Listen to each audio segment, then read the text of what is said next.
I'm Gerald W. Brister, and today I want to start a little series from time to time. There'll be some subjects that'll be repetitive, little topics. And when I was taught at Western Welding, I used to teach what I called life lessons. And so I'm going to be teaching a little life lessons, just like I did with my students. It was kind of one of their favorite things. And I want to explain some things. Everybody's asking the question where all the welders going to come from. Well, it's not just welders. I heard the other day, it's a couple other trades that they're going to be a similar shortage. The trades have always been the manly part of jobs. You worked with your hands, you made something, you built something. And that was predominantly what people did. They built their own houses, they came out, they got a piece of land.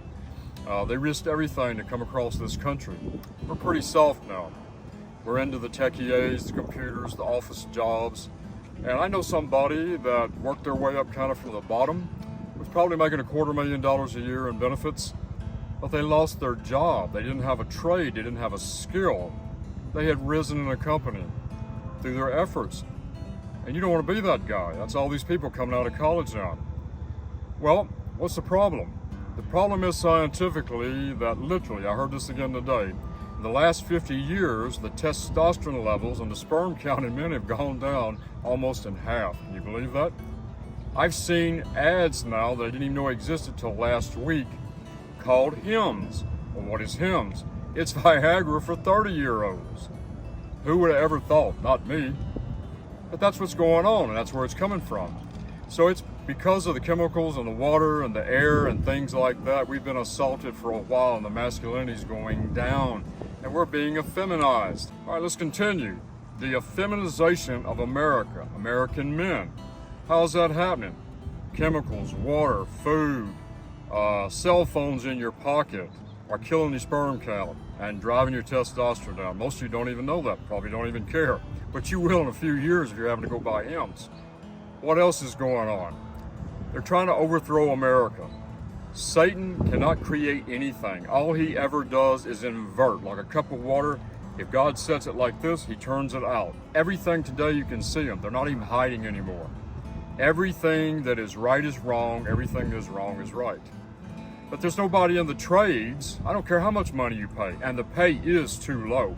All you guys that think the welding wages are high, compared to what? I can tell you a little story, and I will in one video. Your wages right now for welding are way low from the buying power when I was a young man. But what's the problem here? The Bible says that it's a sin for a man to be effeminate. That doesn't mean a homosexual. That's what we always think of. It means to be effeminate. Our common word today is to be a wuss, to be soft, to be a mama's boy. And it's an actual sin. You are commanded to not be that way. Well, how do you not be that way? If you are, the Bible says you're supposed to play the man. First time I read that, I couldn't believe what I was seeing in the Bible. Play the man? That seems a little phony. But it's not. When I looked it up in the original language, it's saying I come to a fork in the road, and I'm a little scared and I'm a little not certain. I take the road that's right, and by doing that, I play the man. And after a while of playing that role, I become the man. But we've got a lot of people not doing that today. So you want to play the man, you want to not be effeminate. And old John Wayne movies, I don't know if you guys are familiar with them, but he had a saying, I don't know who thought it up, but it's a great saying. And in the movie it said, courage is being scared to death and saddling up anyway. That's what we have to do in this life. You have to saddle up anyway. I'm Gerald W. Brister. That's my thought for today.